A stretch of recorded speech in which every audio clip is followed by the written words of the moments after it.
ರಾಜ್ಯದಲ್ಲಿ ಎಸ್ಐಆರ್ ಪ್ರಕ್ರಿಯೆ ಮುಂದುವರಿತಾ ಇದೆ. ಒಂದು ಕಡೆ ಎಸ್ಐಆರ್ ಜಾರಿ ಅವ್ಯವಸ್ಥೆ, ಮತ್ತೊಂದು ಕಡೆ ಒತ್ತುವರಿ ತೆರವು. ಇದಕ್ಕೆ ಸಂಬಂಧಪಟ್ಟ ಹಾಗೆ ರಾಜ್ಯ ಸರ್ಕಾರದ ವಿರುದ್ಧ ಕೇಂದ್ರ ಸಚಿವ ಕುಮಾರಸ್ವಾಮಿ ವಾಗ್ದಾಳಿ ನಡೆಸಿದ್ದಾರೆ. ರಾಜ್ಯ ಸರ್ಕಾರ, ಗೃಹ ಸಚಿವರು, ಕೆಪಿಸಿಸಿ ಅಧ್ಯಕ್ಷರು ಎಲ್ಲಿದ್ದಾರೆ ಅಂತ ಪ್ರಶ್ನೆ ಮಾಡಿದ್ದಾರೆ.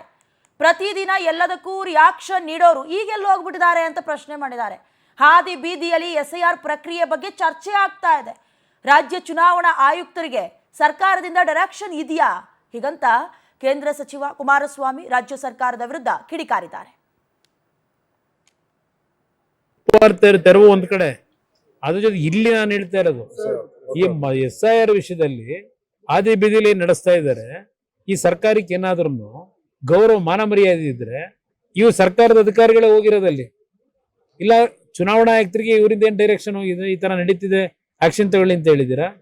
ಪ್ರತಿಯೊಂದಕ್ಕೂ ಹೇಳ್ತಕ್ಕಂಥವ್ರು ಬೀದಿ ಬದಿ ವ್ಯಾಪಾರಿಗಳದು ಸುಪ್ರೀಂ ಕೋರ್ಟ್ ಆದೇಶ ಇದೆಲ್ಲ ಒಪ್ಕೊಳ್ಳೋಣ. ಆದರೆ ಅವರನ್ನ ಅಷ್ಟೊಂದು ಲಕ್ಷಾಂತರ ಕುಟುಂಬಗಳು ಇವತ್ತು ಆ ಪ್ರತಿನಿತ್ಯ ಬೀದಿನಲ್ಲಿ ವ್ಯಾಪಾರ ಮಾಡ್ಕೊಂಡೆ ಬದುಕ್ತಾ ಇರ್ತಕ್ಕಂಥವ್ರು. ಆಯ್ತು, ಸುಪ್ರೀಂ ಕೋರ್ಟ್ನ ಆದೇಶದ ಮೇರೆಗೆ ತೆರವುಗೊಳಿಸಿ ಜನರುಗಳ ಪ್ರಾಣ ಉಳಿಸಬೇಕಾದಂಥದ್ದು ನಮ್ಮ ಕರ್ತವ್ಯನೂ ಇದೆ. ಆದ್ರೆ ಅವ್ರ ಬದುಕನ್ನ ಏನ್ ಮಾಡ್ತೀರಿ? ಅವ್ರಿಗೇನ್ ಆಲ್ಟರ್ನೇಟ್ ಅರೇಂಜ್ಮೆಂಟ್ ಮಾಡ್ಕೊಟ್ಟಿದ್ದೀರಿ? ಎಲ್ಲಿ ಕಳಿಸ್ತೀರಿ ಅವ್ರನ್ನ ಅಷ್ಟು ಜನನ್ನ? ಇದು ಇರ್ತಕ್ಕಂಥದ್ದು. ಅದರಿಂದ ಸರ್ಕಾರ ಕಾನೂನಿನ ಬಗ್ಗೆ ಚರ್ಚೆ ಮಾಡೋರು ಬದುಕಿನ ಬಗ್ಗೆ ಇವತ್ತು ಏನು ಜೀವನ ಮಾಡಬೇಕಾದಂಥವ್ರಿಗೆ ಅವ್ರಿಗೆ ಆಲ್ಟರ್ನೇಟ್ ಅರೇಂಜ್ಮೆಂಟ್ ಮಾಡ್ಕೊಡ್ಬೇಕಲ್ಲ. ಅದ್ರ ಬಗ್ಗೆ ಇವತ್ತಿನವ್ರಿಗೆ ಏನ್ ಚರ್ಚೆ ಇಲ್ಲ.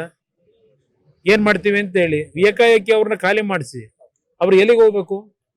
ಅದಕ್ಕೆ ಪರಿಹಾರ ಕೊಡ್ಬೇಕು ಅನ್ನೋದು ನಾನು ಒಂದು ಸರ್ಕಾರಕ್ಕೆ ಸಲಹೆ ಕೊಡೋದು. ಫುಟ್ಪಾತ್ ತೆರವು ಒಂದ್ ಕಡೆ, ಅದ್ರ ಜೊತೆ ಇಲ್ಲಿ ನಾನು ಹೇಳ್ತಾ ಇರೋದು ಈ ಎಸ್ಐಆರ್ ವಿಷಯದಲ್ಲಿ ಆದಿ ಬೀದಿಲಿ ನಡೆಸ್ತಾ ಇದ್ದಾರೆ.